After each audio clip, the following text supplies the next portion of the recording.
Hai, Assalamualaikum warahmatullahi wabarakatuh dan salam sejahtera diucapkan kepada seluruh penonton Didik TV KPM. Anda bersama saya Aiman Sufian Azman dalam Sembang Didik. Pada hari ini kita nak membicarakan satu topik yang cukup menarik. Tapi sebelum tu, apa khabar para penonton sekalian? Harap semua dalam keadaan baik-baik, dan kepada anak-anak yang baik-baik tu, mari duduk depan TV. Sebab pada hari ini kita nak sembang didik berkaitan dengan anak yang baik lagi cerdik. Bagi mengupas topik kita pada hari ini, kita bawakan kepada anda tetamu istimewa kita pada hari ini, iaitu Ketua Pengarah Pendidikan Malaysia, iaitu yang berbahagia Datuk Haji Pakarudin bin Haji Ghazali. Assalamualaikum Datuk. Assalamualaikum warahmatullahi wabarakatuh. Datuk, apa khabar Datuk? Baik, alhamdulillah. Oh, Datuk nampak lebih segak daripada saya pada hari ini Datuk. Alhamdulillah. Baik, Datuk, saya seorang anak dan juga para penonton kita juga merupakan seorang anak, dan pastinya pada hari ini mereka nak mendengarkan kata-kata mutiara pada Datuk. Tapi sebelum tu Datuk,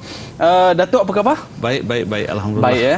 Dan pastinya para penonton kita dah tak sabar dah nak mendengar kupasan tentang topik kita pada hari ini berkaitan dengan anak yang baik lagi cerdik. Baik Datuk, kita rasa kita tak nak buang masa dah. Kita nak teruskan kepada perbincangan kita pada hari ini, yang mana satu slogan yang Datuk bawa yang telah menyentuh jiwa seluruh rakyat Malaysia, iaitu berkaitan dengan anak yang baik lagi cerdik. Sedangkan kalau kita tengok sebelum ini manifesto yang diperkenalkan iaitu lebih kepada perkara-perkara teknikal.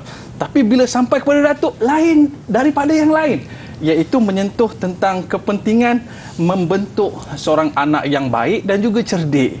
Jadi kita nak dengar daripada Datuk sendiri, apa dia kepentingan dalam kita menyebutkan tentang slogan anak yang baik lagi cerdik. Silakan Datuk. Baik, terima kasih Aiman. Aiman sihat ke? Alhamdulillah, saya sihat. Alhamdulillah. Bila tajuk ini Datuk, saya terus jadi macam anak yang baik. Silakan Datuk. Jadi terima kasih kerana beri ruang kepada saya untuk bicarakan tentang tajuk yang telah kita katakan tadi, anak yang baik lagi cerdik. Sebenarnya tagline ini kita bawa kepada satu pendekatan yang lebih ringan, lebih mudah, dan yang penting ialah difahami serta boleh dihayati oleh semua pihak. Jadi kalau kita bercakap tentang anak yang baik lagi cerdik, kalau kita nak ambil singkatannya ialah ABC.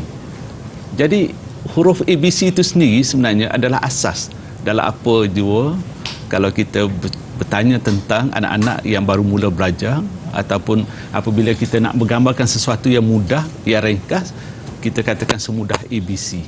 Jadi ABC ni sebenarnya dibawa, diolah supaya mudah diingati dan dihayati. Baik, sebenarnya anak yang baik lagi cerdik ni slogan yang ada 3 perkataan yang penting. Pertama, anak itu sendiri. Yang kedua, sifat anak itu yang baik. Dan yang ketiganya, memang harapan ibu bapa, harapan masyarakat ialah untuk kita lahirkan generasi yang cerdik, yang boleh membawa kemajuan, ada kreativiti dan ada kelebihan. Tapi susunan ABC ni kita tak pernah ubah sebenarnya. ABC ni daripada dulu lagi, masa saya kecil-kecil dulu pun sampai sekarang, susunan itu kekal ABC. Walaupun A sampai Z tu boleh kita nak ubah susunan, yang penting kita kenal huruf dia tu. Tapi sebab dia dah sinonim dengan cara pembelajaran tu kan, so maka ABC tu. Jadi susunan itu eloklah kekal dan jangan ubah. Sebab anak yang baik itu mesti didahulukan. Kemudian barulah jadi yang cerdik. Hanya kalau baik, InsyaAllah dia akan jadi cerdik. Dia akan jadi cerdik. Sebab tinggal kalau masuk tadi kalau A, B, C, D, macam tu kan. Yeah. Kalau kita pergi kedai makan pun, order pun A, B, C. Air batu campur. Baik Datuk, mana dapat ilham ni dan juga idea untuk memperkenalkan slogan anak yang baik lagi cerdik? Silakan Datuk. Dia asalnya ialah sebab saya sudah agak lama dalam pendidikan ni, dah melebihi 30 tahun pun. Jadi apabila saya melihat kepada kemajuan pendidikan ni dari satu peringkat ke satu peringkat, saya mula membandingkan pada zaman saya sekolah rendah dulu bawa ke sekolah menengah. Pada ketika itu kita tidaklah terlalu menumpukan kepada perkara mata pelajaran semata-mata yang kita belajar, tapi kita terlibat dalam pelbagai aktiviti. Jadi kebelakangan ni apabila saya menjadi pengarah pendidikan Negeri Sembilan, saya mula melihat bahawa tekanan semakin tinggi kepada pelajar untuk mendapat keputusan yang sangat cemerlang, untuk dapat straight A+, dapat straight A, dan tuition dah mula diutamakan daripada pembelajaran yang seimbang di sekolah. Jadi perkara ini nampaknya tidak begitu sihat. Untuk membangunkan seorang insan tu, kalau kita balik kepada falsafah, ialah mesti sesuatu yang lebih holistik. Jadi ilham tu datang bila saya mula berfikir-fikir ke mana saya nak bawa pendidikan, khususnya di Negeri Sembilan pada ketika itu, supaya akhirnya kita dapat satu produk ataupun anak-anak yang lahir itu seimbang. Jadi datanglah ilham, kita kena jadikan dia baik dululah. Janganlah kita cerdikkan dulu. Lepas tu keduanya bila fikir-fikir, okey, huruf macam mana saya nak bagi semua orang boleh ingat. Jadi saya pun cuba fikir, baik B, lepas tu cerdik C, lepas tu datang pula ilham tu A itu anak. Jadi sebenarnya di awal pagi lah saya selalunya ketika yang sesuai untuk saya berfikir, merenung. Jadi dah datang ilham tu. Anak baik cerdik. Jadikan dia dalam bentuk satu frasa lah. Mudah, anak yang baik lagi cerdik. Maka ABC itu, lepas tu back to basic, sesuatu yang asas, maka itulah yang menjadikan ilham awal ABC itu datang. Maknanya kalau ikut analoginya di sini adalah ABC adalah permulaan kepada apa saja bentuk pembelajaran kita. Jadi dalam kehidupan kita pun perlu dimulakan dengan anak yang baik dan juga cerdik. Tapi Datuk, saya kalau kita lihat ibu bapa sanggup berbelanja ribuan ringgit untuk menjadikan anak itu AC, dia skip yang B tu. Jadi anak yang cerdik. Sedangkan kalau seperti mana yang Datuk sebutkan tadi, kita nak pastikan anak ni bermula dengan baik lebih dahulu, kemudian baru cerdik. Jadi mungkin Datuk boleh terangkan kepada para penonton dan juga anak-anak yang baik yang sedang menonton kita pada hari ini, macam mana kita nak gabung jalin di antara kedua-dua aspek ini supaya ia dapat jadi satu keputusan ataupun result yang baik kepada anak-anak kita. Sila Datuk. Ya, baik. Sebenarnya kalau kita bercakap tentang perbelanjaan lah, semua ibu bapa sanggup berbelanja demi pendidikan anak-anak mereka. Cuma pilihan untuk berbelanja tu mungkin berbeza. Ada yang sanggup berbelanja untuk hantar anak tuition mata pelajaran tertentu. Ada yang sanggup belanja untuk anak pergi belajar muzik. Ada belanja untuk anak pergi belajar berenang. Pelbagailah. Tapi kebanyakannya ialah fokus kepada akademik sebab akhirnya akan menurut peperiksaan ada CJ dan dapat masuk ke mana-mana institusi yang mereka hajati. Tapi sebenarnya belanja untuk melahirkan anak yang cerdik itu cukup tinggi. Dan kita mungkin kurang sedar ataupun agak mungkin ambil mudah kalau saya nak katakan, kita tidak jadikan anak itu baik dahulu, sedangkan belanjanya cukup murah ataupun tidak begitu besar untuk melahirkan anak yang baik ini. Hanya kita memberi contoh teladan, sentiasa memperingatkan. Contohlah, kalau anak itu di sekolah rendah, di awal persekolahan, kita kata kalau orang memberikan sesuatu, cakapkan terima kasih. Simple saja. Ataupun jumpa cikgu, beri salam. Ataupun apabila nak pergi ke sekolah, salam ibu bapa, cium tangan. Jadi semua perkara-perkara yang baik itu cukup mudah nak diajar, kosnya rendah, tapi dia akan berpanjangan. Dia akan kekal dalam kehidupan anak-anak itu. Jadi kalau kita dah mulakan yang baik itu di awal, dia akan berpanjangan. Tapi kalau kita dulukan yang cerdik, kosnya tinggi, tapi kadang tidak berpanjangan sebab kita kena ajar. Kalau di peringkat sekolah rendah, tuitionnya ilmu di sekolah rendah. Naik ke menengah, kena bayar lagi untuk peringkat menengah. Mesti kena belanja lagi, beli buku rujukan yang mahal-mahal. Jadi sebenarnya kalau kita mulakan dengan anak yang baik itu, mungkin kos untuk jangka panjang dia lebih menjimatkan, kerana anak yang baik ni dia tahu menghargai sesuatu yang bernilai yang ada pada dia. Dia tidak akan belanja sewenang-wenang sebab dia tahu nilai duit itu ataupun nilai kehidupan itu. Maka dia menjagalah kehidupan itu dengan penuh berakhlak, dengan penuh berintegriti, dengan penuh beradab. Jadi sebenarnya anak yang baik itu sangat menguntungkan. Berbanding dengan bukan tak untung anak yang cerdik, tapi kalau ABC anak yang baik lagi cerdik, itu memang lagi satu terbaik. rahmatlah buat Satu kehidupan rahmat. ini. Baik tu. Lengkap. Kita nak faham juga apa maksud baik itu. Adakah baik daripada sudut tutur kata saja ataupun adab dan juga akhlak serta menjaga solat dan sebagainya. Jadi kita nak tahu daripada Datuk, kenapa Datuk memperjuangkan perkara ini, kenapa perlu untuk kita melahirkan anak yang bijak, baik lagi cerdik. Sila Datuk. Ya, baik. Sebenarnya bila kita bercakap tentang anak yang baik lagi cerdik ni, kita kena balik kepada pendidikan itu sendiri. Asalnya pendidikan itu ialah bermula daripada falsafah pendidikan kita sendiri. Kalau kita buka akta pendidikan, akta 550, di bahagian hadapan akta itu sudah ada falsafah pendidikan kebangsaan yang jelas menyatakan setiap anak itu ada potensi yang kita perlu bangunkan. Akhirnya anak yang kita bangunkan itu mestilah anak yang sejahtera diri, mensejahterakan keluarga, masyarakat, negara dan kehidupan. Jadi kalau kita nak semua itu berlaku dalam kehidupan kita, memang kita perlukan orang yang baik-baik. Sabda Rasulullah sallallahu alaihi wasallam yang berbunyi, khairun nas anfa'uhum linnas. Sebaik-baik manusia adalah manusia yang memanfaatkan manusia yang lain. Jadi kalau kita nak cari orang boleh beri manfaat pada yang lain, tentulah kena cari yang baik. Betul? Kalau kita lahirkan yang cerdik, mungkin dia cerdik tapi nilai dirinya tidak begitu baik. Jadi mungkin tidak akan dapat sesuatu yang bermanfaat. Jadi orang tua-tua dulu pun pernah dalam pantun kata, kalau nak mencari tempat mandi, pertama teluk, kedua pantai. Kalau mencari murid menjadi, pertama elok, kedua pandai. Jadi cari elok dulu. Lepas tu barulah yang pandai. Jadi banyaklah pesanan-pesanan. Sebenarnya kita dalam pendidikan, kalau saya di sekolah rendah usia muda dulu, sebenarnya banyak perkara yang baik-baik kita belajar dalam kehidupan daripada ibu ayah kita, saudara mara, pakcik, makcik kita dan masyarakat. Jadi banyak pesanan. Cuma kebelakangan ini bila suasana tu, persaingan tu semakin hebat, dia lebih menumpu kepada akademik semata-mata.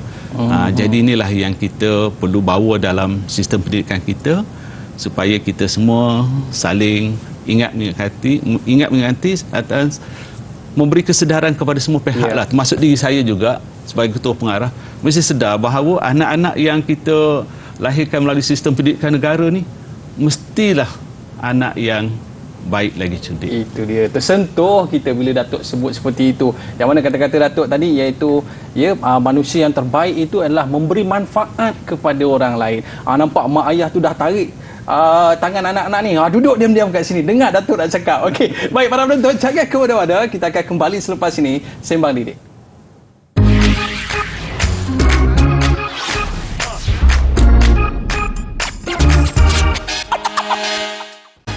Sifat anak yang soleh, mentaati ibu ayah, tidak membantah, malah mentaatinya. Baiklah, kembali dalam Sembang Didik. Pada hari ini kita membicarakan tentang anak yang baik lagi cerdik bersama dengan Ketua Pengarah Pendidikan Malaysia iaitu Datuk Fakhruddin Ghazali. Okey, Datuk, tadi saya terdengar Datuk ada sebut tentang falsafah pendidikan kebangsaan. Yang mana ia merupakan satu dasar dalam pendidikan kita, betul tak ya? Dan betul. Sebenarnya mungkin Datuk boleh kaitkan dengan A, B, C yang kita bincangkan pada hari ini, Datuk. Silakan. Baik, alhamdulillah, terima kasih. Sebenarnya falsafah pendidikan kebangsaan ini sudah lama mendasari sistem pendidikan kebangsaan kita, di mana dalam falsafah tu jelas menyatakan setiap pelajar kita ni ada potensi, dan potensi mereka itu perlu kita bangunkan. Dengan apa cara pun kita mesti bangunkan potensi. Mungkin kita tak nampak kalau kita tak buat mereka melalui pelbagai aktiviti, kita tak bawa mereka ke sekolah. Jadi akhirnya dia akan seimbang, berlandaskan nilai-nilai kerohanian supaya dia boleh menyumbang semula kepada negara melalui pendidikan yang telah kita beri. Jadi kalau kita nak baca falsafah tu, dia kadang mungkin kita tak nampak dengan jelas ke mana macam mana perjalanannya. Jadi kaitannya dengan ABC ialah ABC kita jadikan dalam satu kerangka atau model yang kita nampak ABC itu sendiri anak baik, cerdik. Jadi anak itu setiap murid yang datang ke sekolah yang kita nak jadikan dia bersifat baik. Jadi baik itu akhlak, adab, integriti. Jadi baik ni kita buatlah dengan pelbagai aktiviti yang kita ada di sekolah. Jadi kadang mungkin kita ajar dia dalam kelas pun dia boleh jadi baik. Tapi kalau kita ajar dia bekerjasama, kalau kita ajar secara teori, dia tak boleh apply. Bekerjasama tu tak jadi satu perkara yang baik lah. Mungkin dia jadi bersaing dari segi akademik. Tapi kalau bekerjasama kita bawa dalam aktiviti pengakap, aktiviti sukan, persatuan, nampaklah bekerjasama tu macam mana, bertanggungjawab tu macam mana. Jadi sebenarnya kita kena lahirkan yang baik tu dahulu daripada potensi anak kita yang ada itu. Lepas tu yang integriti, cerdiknya itu. Yang cerdik itu bila kita ajar akademik, potensi dia dari segi intelek itu. Jadi sebenarnya anak itu datang dengan jasmani ataupun fizikalnya, kemudian dengan emosi. Kalau anak kecil-kecil lahir itu terus dia menangis itu kan, itu emosinya tu. Lepas tu bila dah kenyang dia gelak, itu belum diajar apa-apa. Itu asasnya jasmani dan emosi. Lepas tu bila dia mula membesar, ibu bapa dah mula beri nilai-nilai kerohanian. Kalau kita dengar budak-budak kecil-kecil pun dah pandai baca doa makan. Dia tak faham apa makna doa makan tu. Betul, dia Dok. tak tahu kenapa falsafah di sebalik doa makan tu, tapi dia boleh baca doa makan. Jadi nilai kerohanian tu mak ayah dah ajar dari awal lagi, sebelum masuk prasekolah lagi. Lepas tu bersosial, bila raya bawa pergi rumah pakcik makcik dia, maklum paklong dia. Bagi dia nampak dapat duit raya. Tapi bagi mak ayah sebenarnya nak suruh dia mengenali saudara mara, bersosial. Jadi sebenarnya JERS, jasmani, emosi, rohani, sosial itu sudah bermula. Dan secara beransur naik prasekolah tahun 1 sampai tahun 6 sampai habis sekolah, itu semua itu adalah untuk memberi dia intelek dari segi kognitif dia, ilmu dalam satu-satu bidang, matematik, sains, bahasa Melayu, bahasa Inggeris, supaya dia boleh mendalami lagi satu-satu bidang ilmu itu. Jadi sebab tu kita sebenarnya bagi seorang pelajar ni kita nak pakaikan dia jersey. Jersey yang apa tu, Dok? Jersey tu. Nak bagi jersey rugby ni yang kuat, yang tahan lasak. Jersey itu singkatan kepada jasmani, emosi, rohani, sosial, intelek. Dulu kita sebut Irish, Jerry's, kan, Jerry. Tapi saya susun supaya nampak jelas bahawa jersey itu sesuatu yang nak dipakai. Jersey ABC yang dia boleh survive dalam kehidupan dari lahirnya sampailah hingga pengakhiran kematiannya. Jadi inilah sebenarnya yang kita nak bekalkan kepada anak-anak, ada akidahnya, ada ibadahnya dan sirah perjalanan melalui kehidupan ini. Jadi peranan ini Eman, bukan kita letak pada guru semata-mata. Mungkin kita nampak bila pergi sekolah diberi tanggungjawab pada guru, betul. Tapi kita di rumah sebagai ibu bapa, kita ambil peranan. Sebab dia bermula dari kelahiran tu. Kita dah mulakan buatkan jersey untuk anak itu, jasmani, emosi, rohani, sosial tu. Jadi buat, lepas tu dalam peralihan satu peringkat hantar ke sekolah, cikgu akan sambung lagi, sambut kerohanian dengan sosial tu, cikgu sambung lagi. Lepas tu emosi dia pun sama dengan kawan-kawan, dan akhirnya intelek itu berlaku. Dan akhirnya selepas habis sekolah kita serah balik pada ibu ayah untuk menyediakan anak-anak itu untuk mendirikan rumah tangga, untuk ada keluarga sendiri. Jadi sebenarnya kita ni dalam pendidikan antara ibu bapa, guru, kita saling bekerjasama. Mesti ada satu hubungan yang erat. Barulah jersey itu siap dengan sempurna, dan jersey yang kita hasilkan jersey ABC, anak yang baik lagi cerdik. Kalau pakai jersey tu, akan ingat Datuk pesanan Datuk tadi, bila mana kita pakai jersey ini merupakan satu lambang kita merupakan anak yang baik. Yang mana Datuk beritahu kepada kita melentur buluh biar daripada rebungnya, daripada kecil lagi, daripada rumah lagi kita dah membina kepribadian anak-anak. Baik Tok, kita nak tahu juga resepi ABC ni kan. Kalau kita pergi kedai kan, minta ABC dengan susu je, dengan sirap je dan sebagainya Tok, supaya dia jadi lagi sedap. Jadi kita nak tahu apakah dia asas melahirkan ABC tu. Ya, betul. Kita mesti letak semua bahan-bahan yang jadikan dia sedap. Sedap, rasa terlekat di hati. Kepuasan dia cukup mendalam kan. Jadi ABC ni pun ada resepinya. Pertama sekali, mesti datang dari hati. Nak lahirkan anak yang baik lagi cerdik ni, mesti dari hati. Pendidikan ni tidak ada cara lain nak mengubah hati seseorang manusia, itu mesti datang dari hati seorang pendidik. Sama ada yang pendidik itu dari rumah ialah ibu bapa, kalau di sekolahnya guru-guru, kalau di universitinya pensyarahnya.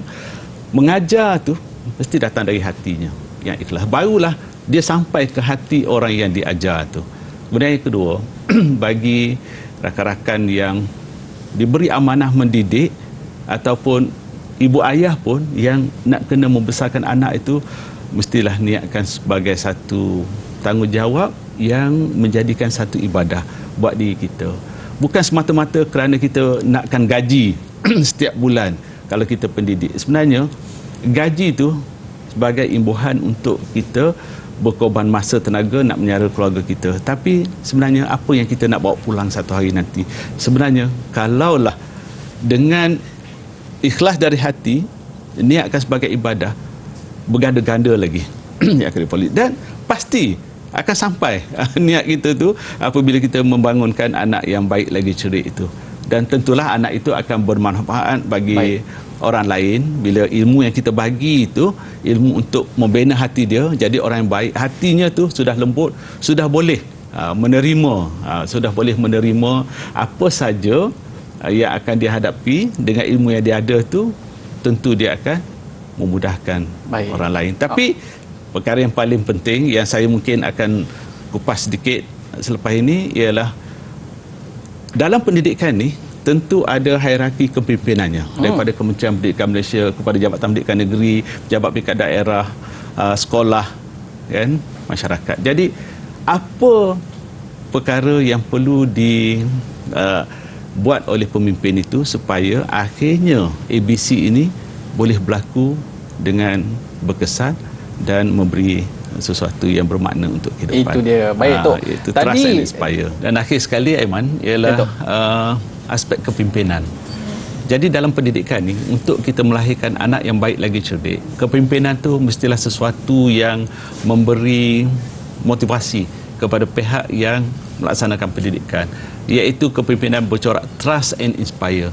Jadi kita mesti saling mempercayai dengan orang yang memimpin, dan pada masa sama dia menjadi sumber inspirasi kepada orang yang nak bekerja di bawah pimpinan mereka itu. Jadi sebenarnya dalam pendidikan ni kita tak boleh buat dalam bentuk paksaan yang total. Jadi tak boleh cikgu ni dia nak mengajar, nak ikhlas dari hati itu mesti datang dalam bentuk yang ikhlas, dan mesti pemimpin ketuanya itu percaya kepada guru. Jadi guru itu akan mencarilah jalan kaedah untuk mengajar dengan sebaik yang mungkin, sebab dia akan melihat potensi pada setiap murid itu berbeza-beza pada setiap hari, dan pada masa yang sama potensi yang ada pada anak itu dia akan bangunkan secara bersama dalam persekitarannya. Sebab tu ada pepatah mengatakan it takes a village to raise a child. Dia satu kampung tu, kalau kita kena gambarkan satu kelas, satu sekolah, jadi pemimpin itu mestilah seseorang yang mengamalkan corak kepimpinan trust and inspire, bukan command and control.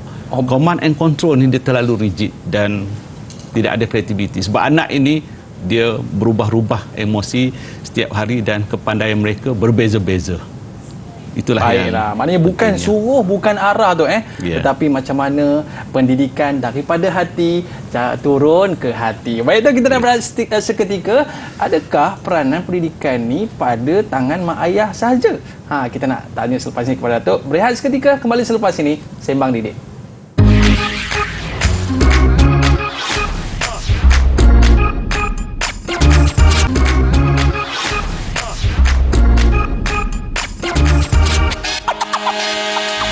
kembali bersama saya Ahmad Sufian Azman dalam Sembang Didik. Apa yang kita sembang pada hari ini? Kita sembang berkaitan dengan satu slogan yang cukup menarik yang boleh kita gunakan dalam kehidupan kita, iaitu berkaitan dengan anak yang baik lagi cerdik. Baik para penonton sekalian, kita nak terus bersama dengan Datuk berkaitan dengan Datuk sebut tadi, menyumbang kembali kepada negara, kepada masyarakat. Jadi bersesuaian dengan satu perkara dalam pembangunan negara madani itu sendiri, Datuk. Perdana Menteri Yang Amat Berhormat Datuk Seri Anwar Ibrahim turut memberikan penekanan terhadap aspek keinsanan dan menyumbang semula kepada negara. Jadi ia sangat sesuai dengan konsep ABC ni, Datuk. Mungkin Datuk boleh ceritakan. Baik. Sebenarnya bila kita bercakap tentang membangun negara madani itu, dia ada 6 rukun dalam madani.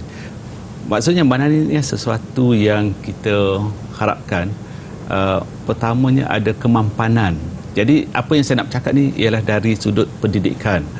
Kita nak satu sistem pendidikan yang mampan, yang stabil, yang konsep asasnya, dasar asasnya ialah sesuatu yang kukuh, yang boleh difahami dengan jelas oleh setiap lapisan masyarakat. Jadi daripada ibu bapa kepada pendidik, kepada masyarakat, kepada negara.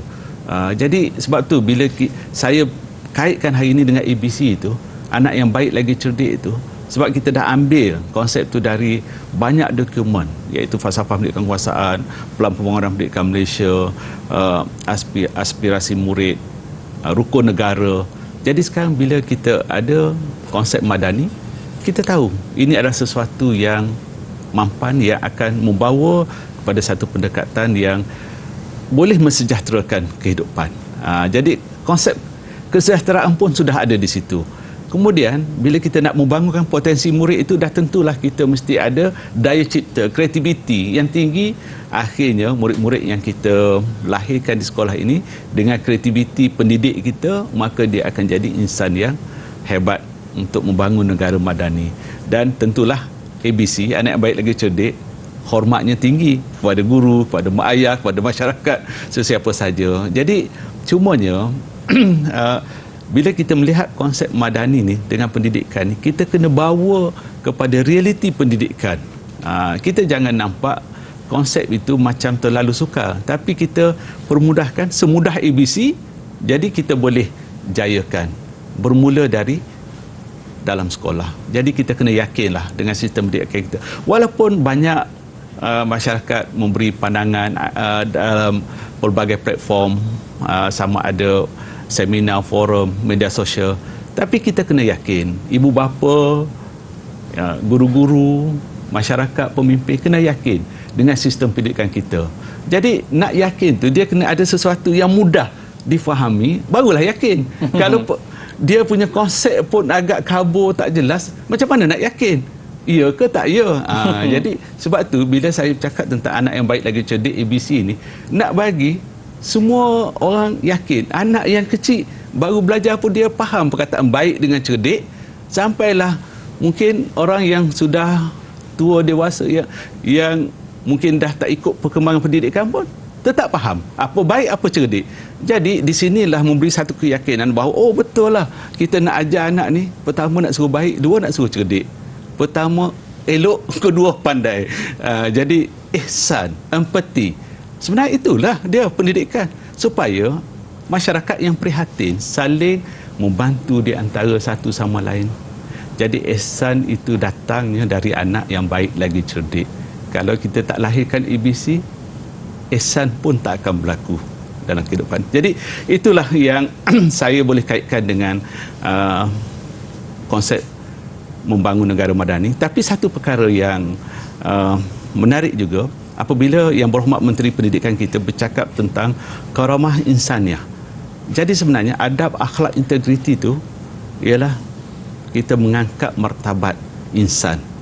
Karamah insaniah itu, jadi untuk mengangkat seseorang insan itu, apa komponen yang lebih halus ataupun lebih asas, iaitu ABC. Anak yang baik lagi cerdik itu, Jadi akhirnya apabila berlaku dalam kelompok kumpulan yang ramai, makanya darjat insan itu akan meningkat. Dari segi individunya kepada kumpulan, pelajar di sekolah, kepada masyarakat dan akhirnya sebuah negara. Jadi inilah yang kita cuba seiringkan daripada anak yang baik lagi cerdik kepada karamah insaniah kepada sebuah negara madani. InsyaAllah. Okey tu. Jadi tadi Datuk ada sebutkan hormat guru-guru, kalau balik ke kampung hormat pak long mak long, atuk nenek dan sebagainya. Jadi kita rasa seronok tu bila mana mereka ni terkesan, bila mana mereka ni menjadi anak yang baik dengan peranan ibu ayah yang cukup berat yang perlu diberi penekanan.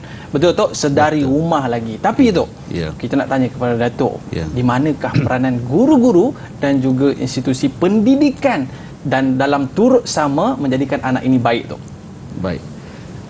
Peranan guru dan institusi pendidikan ini memang tak boleh dipandang satu yang rendah ataupun perkara yang tidak membawa impak kepada negara. Sebenarnya institusi pendidikan, para guru serta pemimpinnya itu adalah nadi kepada sebuah negara yang sejahtera.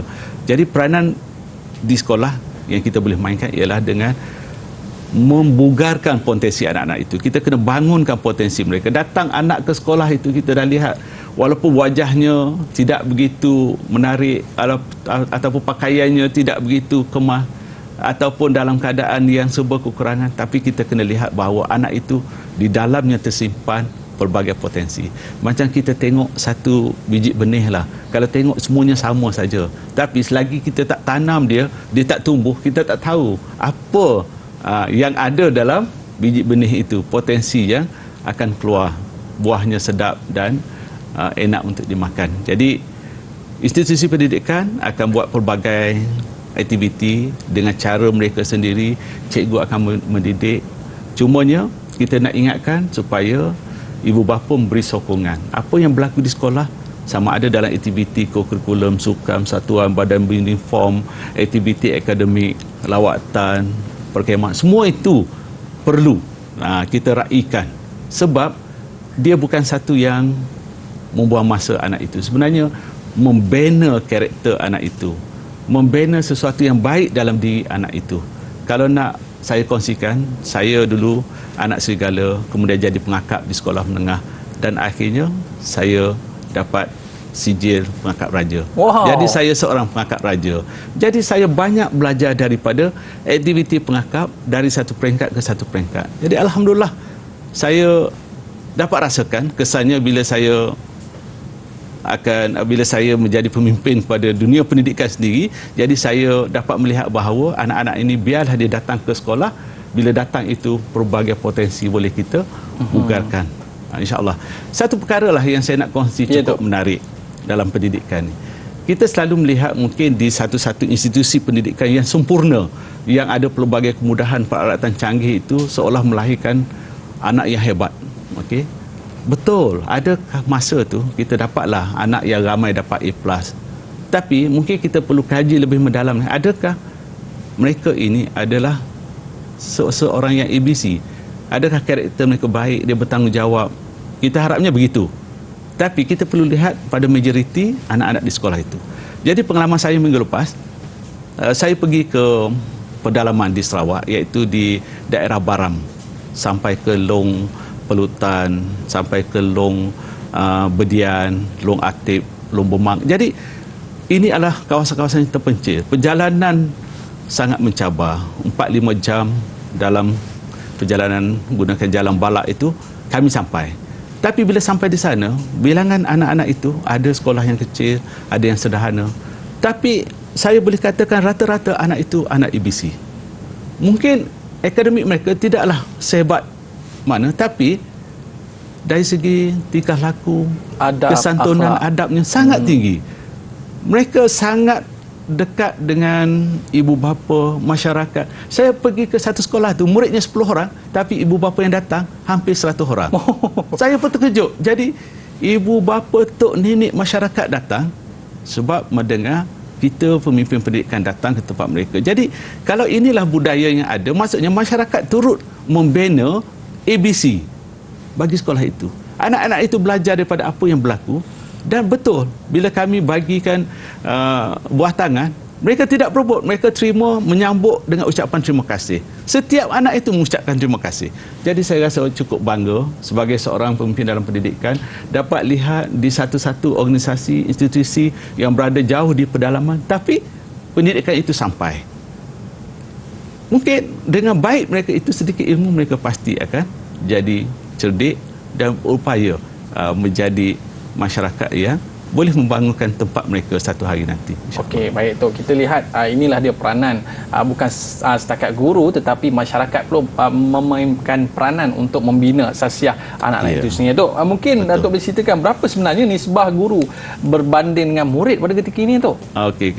Kalau kita nak kira, sekarang ni kita ada 5 juta lebih pelajar dengan 400,000 lebih guru. Jadi kalau kita ambil secara purata, nisbahnya satu guru 12 orang murid. Okey, itu secara kasarnya. Tapi ada sekolah di bandar mungkin yang lebih padat, mungkin nisbah tu lebih tinggilah. Satu guru 15 murid ataupun lebih. Tapi di luar bandar mungkin satu guru satu murid. Boleh jadi ataupun satu guru 2 murid. Sebab satu sekolah mungkin ada 8 guru, muridnya 16 orang. Yang jauh di pedalaman ataupun sekolah kurang murid. Tapi apapun, kadar itu bukan menentukan maju mundur seseorang pelajar itu. Sebenarnya sejauh mana hati cikgu itu dapat dipautkan dengan hati murid itu. Sejauh mana guru berjaya melahirkan anak yang baik lagi cerdik. Jadi kalau guru yang menjaga murid yang ramai, dia boleh jadikan ABC, maka itulah kejayaan yang cukup besar, melahirkan ABC dengan jariah yang berpanjangan.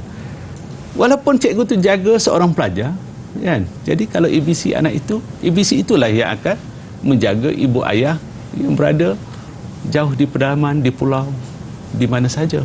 Jadi kita mungkin nisbah itu satu perkara yang perlu kita lihat secara objektif dalam membangunkan anak bangsa kita. Baik tu. Jadi itulah peranan orang kata dalam kita nak membina anak-anak ini, walaupun tak kiralah jumlahnya, mungkin ada setengah sekolah yang jumlah pelajarnya ramai dan ada jumlahnya sikit, tapi tergantung kepada bagaimana guru-guru itu menyampaikan dari hatinya. Baik, Datuk, tadi kita sebut tentang tanggungjawab guru ni, dia dah mengajar, kan? Dia dah dengan aktiviti di sekolah dan sebagainya. Lepas tu nak kena fikir pula pasal adab dan juga akhlak murid-murid ni, Tok. Selepas ini. Boleh tak ya? Boleh. Baik, para penonton, murid-murid, jangan ke mana-mana, pegang anak tu, jaga bergajak, okey? Selepas ini kita akan kembali bersama dengan Datuk dalam Sembang Didik.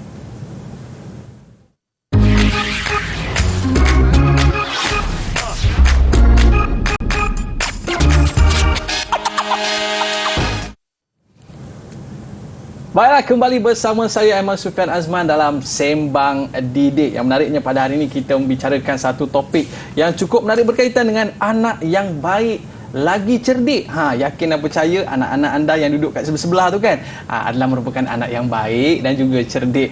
Baik, Tok.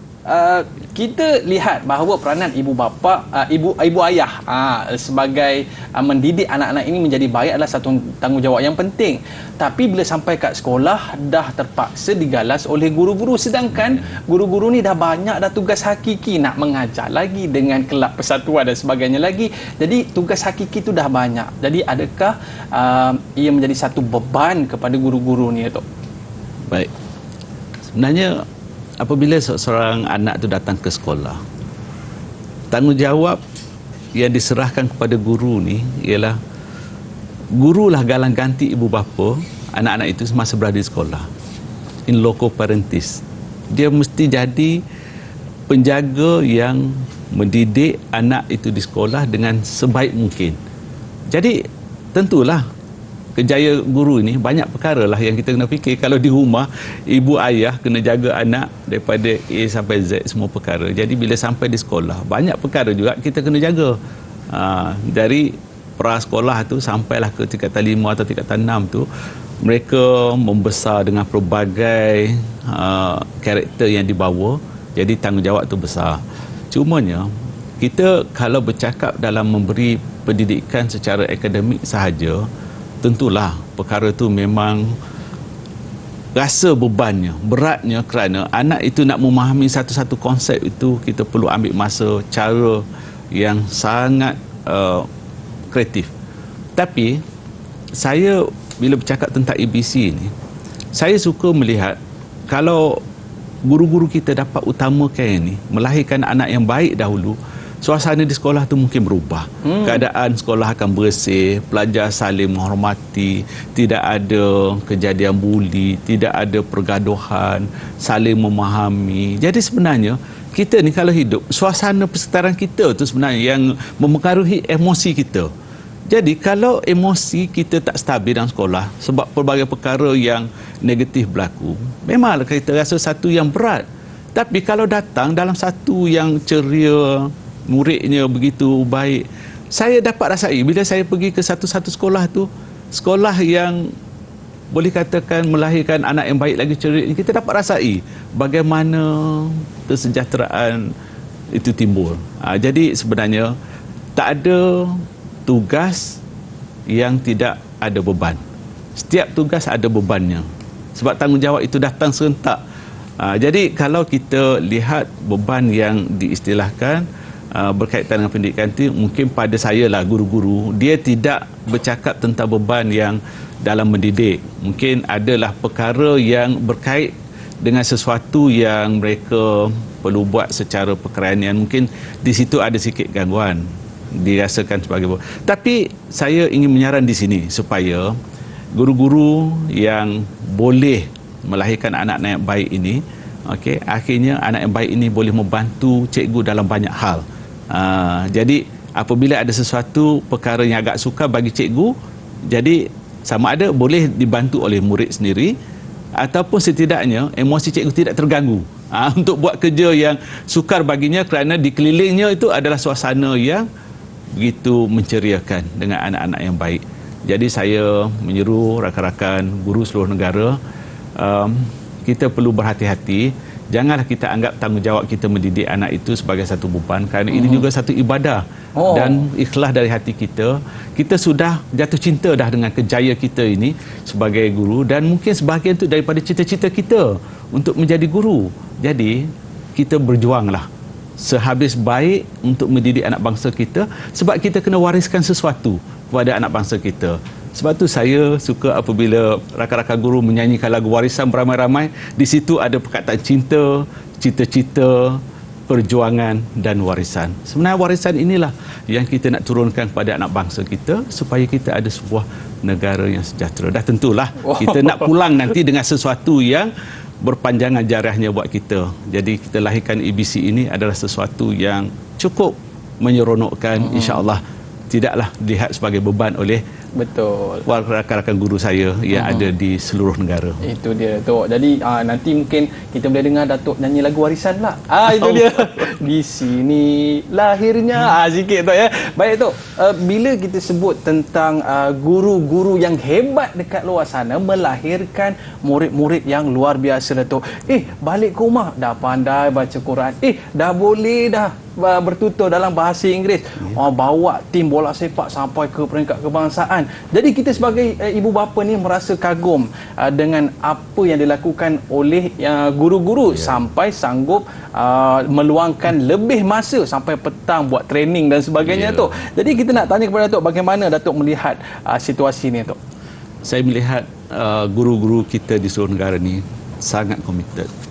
Saya sampai ke Pedalam Baram minggu lepas itu, saya sampai ke satu tahap tu saya menitiskan air mata, kerana saya memikirkan betapa pengorbanan cikgu ini terlalu hebat. Mereka boleh melalui cabaran yang begitu hebat, getir untuk mendidik anak di pedalaman sana sehingga mereka berjaya.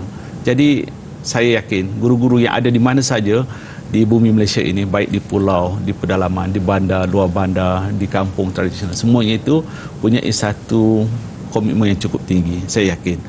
Dan inilah yang mereka buat sebenarnya. Mereka bawa anak-anak itu ke mana saja, dari bilik darjah keluar, pergi bertanding, mencipta kejayaan. Cumanya hari ini kita harap ibu bapa, masyarakat, badan korporat semua datanglah untuk kita sama-sama menyokong pendidikan negara.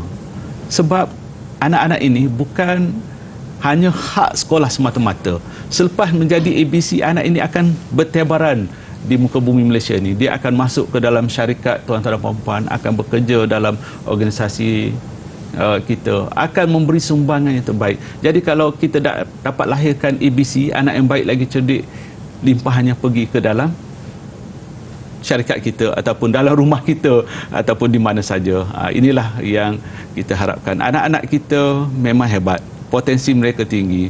Cikgu diberi suntikan sikit semangat, motivasi, mereka akan lahirkan sesuatu yang bermakna. Jadi itulah yang saya lihat, kerjasama semua pihak itu, masyarakat dan korporat itu tentulah akan menjayakan kita untuk melahirkan ABC. Bayangkanlah murid-murid 10 orang tapi mak ayah sampai 100 orang. Itu yang kita idam-idamkan tu kan. Yeah. Bila mana mak ayah mula bekerjasama untuk menaikkan pendidikan anak-anak itu sendiri, Datuk. Yeah. Kita tahu bahawa dalam 7 teras yang menjadi hala tuju KPM, yang menjadi keutamaannya adalah kemenjadian murid dan kebajikan guru adalah satu perkara yang menjadi keutamaan. Jadi kita nak tanya kepada Datuk, apakah perancangan KPM bagi kedua-dua pemegang taruh ini, Datuk? Baik. Bila kita cakap tentang kemenjadian murid, itulah yang dalam teras kedua yang Berhormat Menteri Pendidikan kita sebut untuk melahirkan anak yang ada akhlak, adab dan integriti yang membawa kepada karamah insaniah. Darjat anak itu semakin baik, semakin tinggi, dan akhirnya anak-anak dari sistem kita itu adalah anak yang baik lagi cerdik. Dan yang keduanya ialah nak melahirkan anak yang baik lagi cerdik ni, kita perlu melihat siapa pendidiknya, iaitu guru-guru. Jadi kebajikan guru ini insya-Allah kita beri perhatian. Walaupun ada terdengar di sana sini guru yang mungkin berjauhan, mereka kekurangan guru di sekolah. Jadi perkara ini semuanya dalam perhatian peringkat Kementerian Pendidikan Malaysia. Kita akan melihat satu persatu. Tidak boleh diselesaikan dalam masa yang singkat. Kita ambil strategi supaya dalam tempoh yang panjang itu dapat kita pendekkan, kita segerakan, insya-Allah. Cumanya kita perlu kerjasama semua pihak. Jadi apabila kebajikan guru, cikgu rasa seronok dalam mendidik, berada di sekolah, pastinya kemenjadian murid itu akan datang secara holistik. Jadi sebenarnya kemenjadian inilah yang matlamat akhir sistem pendidikan kita. So kita harapkan melalui 7 teras yang ada di Kementerian Pendidikan Malaysia, pertamanya dari segi komunikasi, yang ini salah satu platform yang kita gunakan, Didik TV, untuk kita menyampaikan mesej kepada masyarakat bahawa pendidikan hari ini kita bukan sekadar melihat kepada kejayaan akademik, tapi melihat kepada kemenjadian murid secara holistik. Kemudian kita juga melihat dari sudut digital, dengan kemajuan hari ini, kita akan perkasakan pendidikan digital supaya memudahkan lagi pembelajaran anak-anak kita dan mereka menjadi lebih cepat menguasai sesuatu ilmu itu. Dan pada masa sama juga keadaan sekolah yang daif, Yang Amat Berhormat Perdana Menteri pun sudah umumkan untuk memastikan isu sekolah daif ini dapat kita selesaikan dengan segera. Pada masa sama juga dari segi kemiskinan, sebenarnya berbalik kepada pengalaman saya pergi ke pedalaman Baram, sebenarnya meninjau potensi untuk kita jadikan persekolahan komprehensif 9 tahun kepada 11 tahun di satu sekolah. Maksudnya pelajar masuk tahun 1 sampai tingkatan 5 di sekolah yang sama. Jadi alhamdulillah, insya-Allah kita akan laksanakan dalam masa terdekat. Kerana apa? Kerana kita nak bantu masyarakat yang terpaksa hantar anak begitu jauh, mungkin sampai 300-400 ringgit sehala untuk hantar anak ke asrama.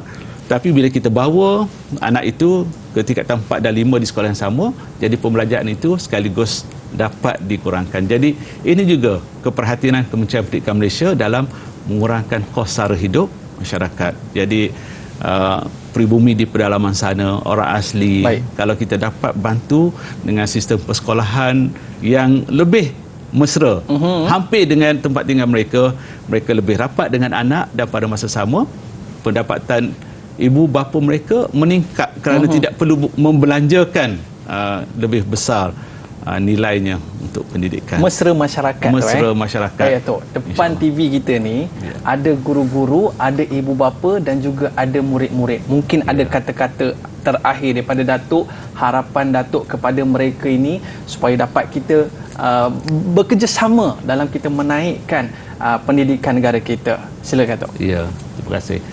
Jadi sebenarnya kita dalam pendidikan ni kita ada banyak pemegang taruh.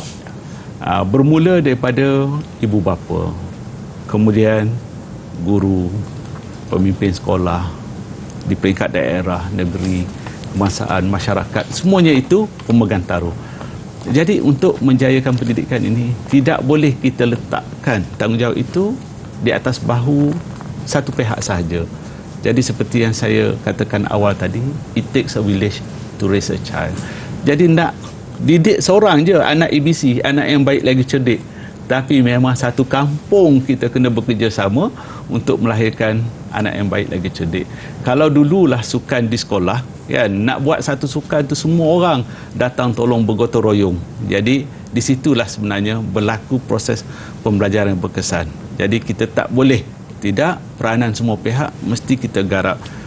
Korporat memberi sumbangan, kemudian pihak-pihak tertentu memberi dorongan, motivasi. Jadi di platform ini, dalam siaran rancangan ini, saya menyeru, marilah kita sama-sama menyokong sistem pendidikan kita untuk melahirkan anak yang baik lagi cerdik supaya akhirnya negara kita menjadi negara yang sejahtera, negara madani yang kita seronok untuk tinggal dan terus kekal sampai bila-bila. Kita wariskan sesuatu yang terbaik.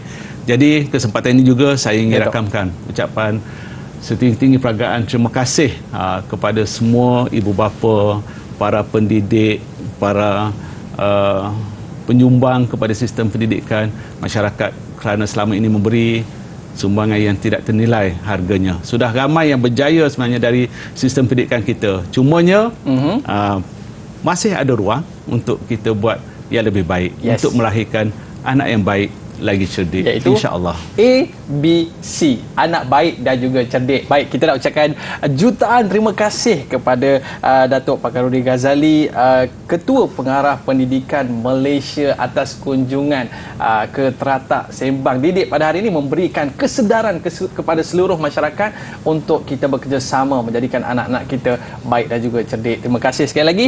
Kita jumpa lagi dalam rancangan Sembang Didik. Bye bye. Assalamualaikum warahmatullahi wabarakatuh.